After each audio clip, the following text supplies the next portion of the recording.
I studied 24 hours worth of friendship advice. Well, not really, but I did a ton of research and I found something that's kind of strange. It's called the social exchange theory and it's slowly affecting your life without you realizing it. In this video, I'm going to explain what it is and how you can make the most of it. Now, I can't promise that you have more friends, but I can almost guarantee that you have better friendships. For those of you who would like to skip straight to the point, you can fast forward right here. But then you'd miss all the fun stuff in between. It's a tough choice to make, but let's get to it. Friday, November 18th. I'll tell you two stories, two snippets of the kinds of moments that have built my friendships over the years. These stories heavily involve my friends and they've taught me two big lessons. Let's start with the first story. Well, I left Chattanooga, boy, had $1 and a dime. Headed out for Nashville on the Hard Rock Line. I'm working on that old steamboat and learned to ride and steam. When my feet had touched dry land, how happy I did feel. Like I said, two big lessons.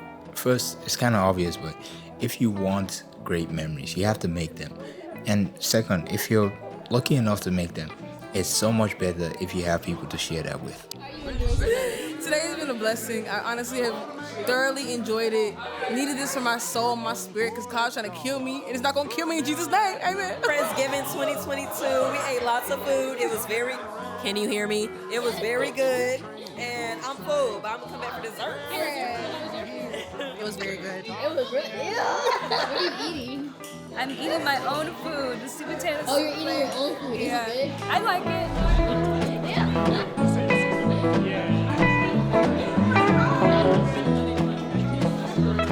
Well, come this time tomorrow, reckon I don't know where I'll be. But if it wasn't for that old sheriff, I'll be back in Tennessee.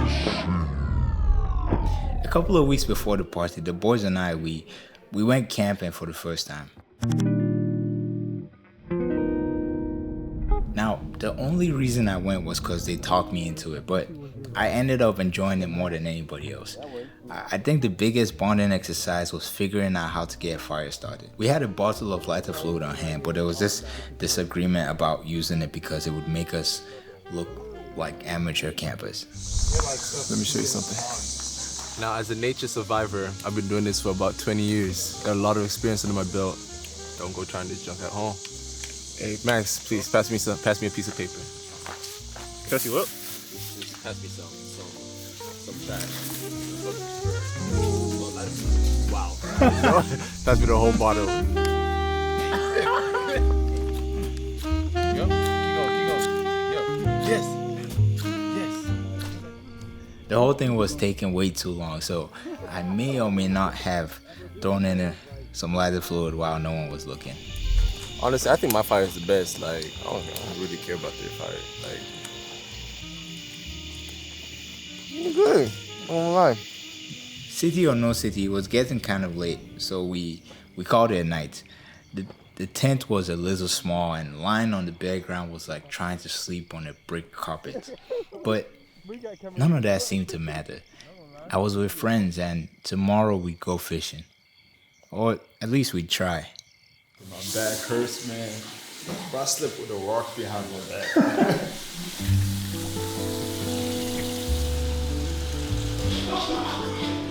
A shower cap, bro. What's There's a fish in somewhere over here, right?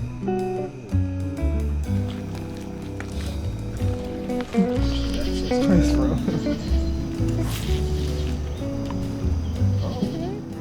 I did that.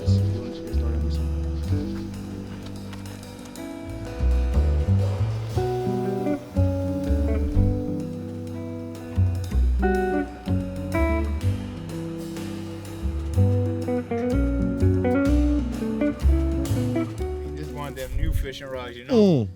Back in my day, all we had was a stick and a string. Hey man, back in the day, they used to call me Forrest Gump, man. So, hey, Is what it is, bro. Wait, Prince, like pull back. I think it's not strong enough. See, look, it's lax. Look, it's not moving at all. It's stuck somewhere. Got my hopes up for nothing, man.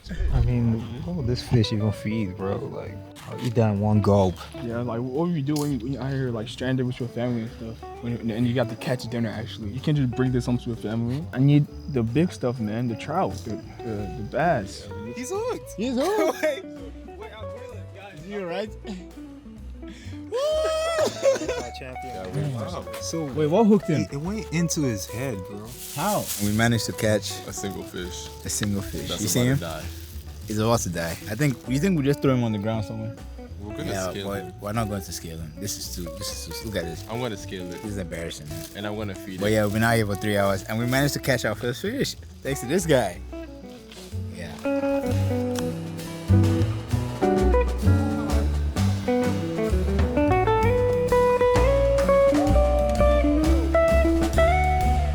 Oh, this is our.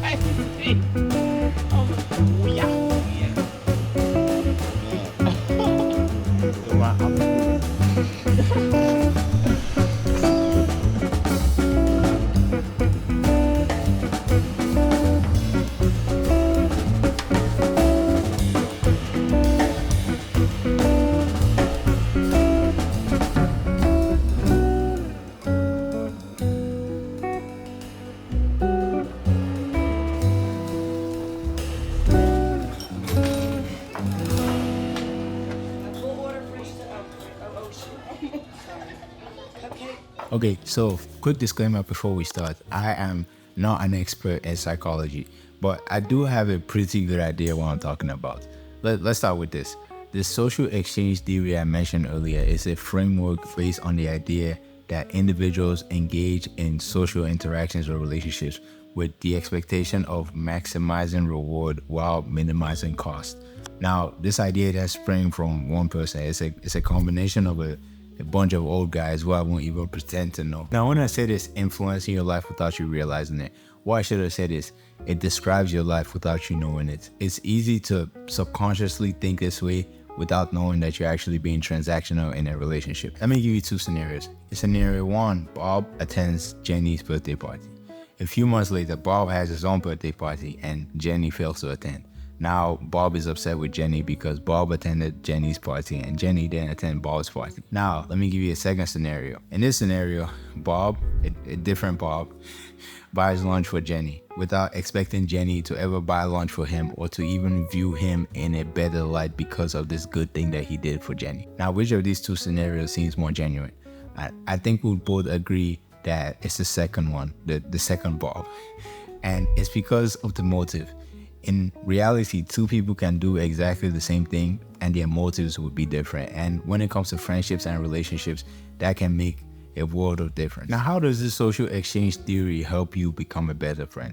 Well, it doesn't. It's just a definition, a single word to describe a broad spectrum of ideas. But that's all part of the process. You need to acknowledge that you have a disease before you can appreciate the cure. So in this case, you need to acknowledge that you are indeed subject to the social exchange framework, that's what you practice before you can work towards fixing it. Now, without further ado, here are the two pieces of advice that will improve the quality of your friendships. Advice number one, you need a contract. A contract is an agreement between different parties.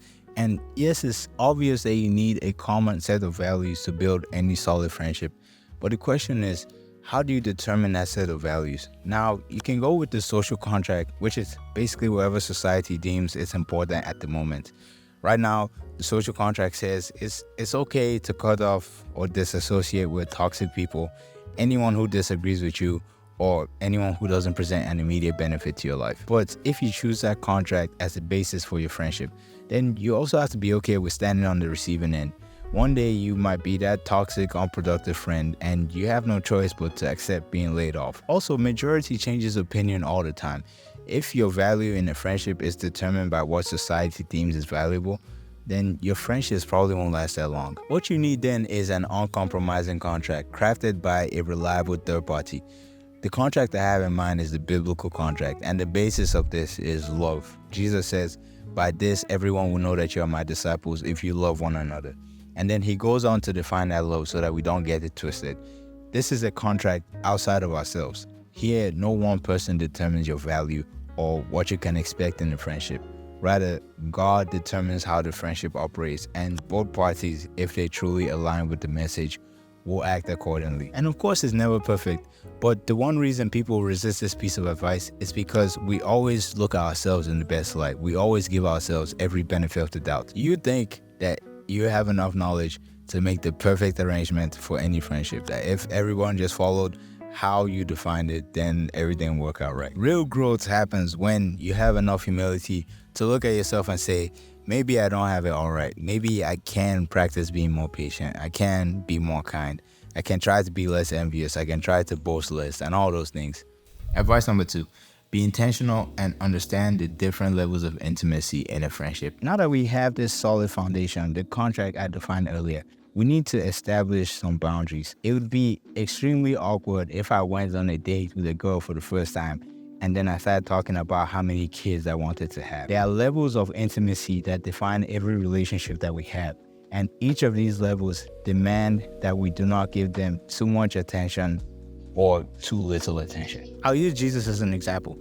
He had his acquaintances, he had his friends, and then he had an inner circle. So his 70 or so disciples, the acquaintances, they fell away when he revealed the great truth of the gospel. When he said, you must eat of my flesh and drink of my blood. They couldn't handle it. And then he had his 12 disciples whom he would often pull aside to explain the parables that he had just preached to a great crowd. So in a sense, they had exclusive access to that information. And then he had those 3, Peter, James, and John, who witnessed his transfiguration on the Mount of Olives, something that nobody else has seen. With each group, the level of intimacy and vulnerability deepened. But at the same time, Jesus didn't hold any group in higher regard to any other group. So I'm not giving an excuse to have special treatment of some people over other people. But I think our relationship with each person varies. And these 2 ideas are not contradictory. We can have the universal command to love, and then the way we express that love varies depending on our relationship. The reason this is important is because it takes pressure off your shoulders. It lets you prioritize your efforts. You can't give everyone in your phone book the same amount of attention, but you should be intentional about nurturing the friendships that require more attention. Take time out of your day to accept invitations, or even make plans and invite others out. But you also have to be intentional about your motives. Your aim shouldn't be to gain social status or to be entertained by others, but rather to build people up. And that can be a lot of different things. So on one side of the coin, you know it takes a good deal of effort to make decent friends and even more effort to make deeper relationships. On the flip side, you should know that if you grow with these friends with a healthy contract, then you and others will experience the joy and fun and love and fulfillment that comes with a healthy community. Okay, so let's recap. What makes a good friendship? Number 1, you need a contract. You need some overlapping set of core values. Obviously, differences are okay. You don't want somebody that's exactly the same as you, but the differences shouldn't be irreconcilable. And of course, there are exceptions to this. There are exceptions to everything, but you shouldn't base your whole philosophy on an exception. That's why it's called an exception, because it's exceptional. It shouldn't work, but it does work. Second, you need to recognize that there are different levels of intimacy, and you need to give each level the appropriate amount of attention. Like we said, not too much and not too little. And 3, I don't think we covered this, but you need to embrace conflict. Now, just because I'm giving you this set of advice doesn't mean that there isn't going to be conflict. I can tell you from experience, if you see my group of friends and the amount of conflict that has come up, we shouldn't be here right now. We should like have disbanded. But it's just because of the foundation that we're on, it just makes reconciliation and forgiveness that much easier, even with the conflicts that arise. And I saw a deer. So I took my Gerber, took my knife. I looked that in the eye. Just like that. Deer meat never tasted so good. It's still dark outside.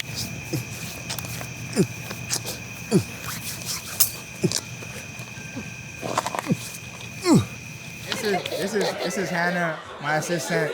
She made a perfect sweet potato souffle, and I made cookies, but nobody ate them. So yeah. Where are my wings? Nobody ate our wings. But they ate the other ones. Oh man, no. Hey. Okay. How does it feel to have friends to be giving? At Friendsgiving? How it feels to be having friends to be giving to at Friendsgiving? So how does it feel? Is this a serious answer? I don't know. Because I want to be serious. You want to be serious? Yes. I'll make it. Okay, let me be serious then. I'm being serious. I have to be. I have to be. There's people walking behind me, and I am extremely shy. But yeah, hey man, we've been in the woods for like 2 days. The Lord is watching. Don't We're come back. out here. Well, I'll take a quick nap. But yeah, this is the end of the vlog, man. Make sure you tune in. I don't know. Maybe by the time you see this, I'm at 200K subscribers. And who knows, man. Something like, but yeah, we'll see, bro. All right, bro. Peace.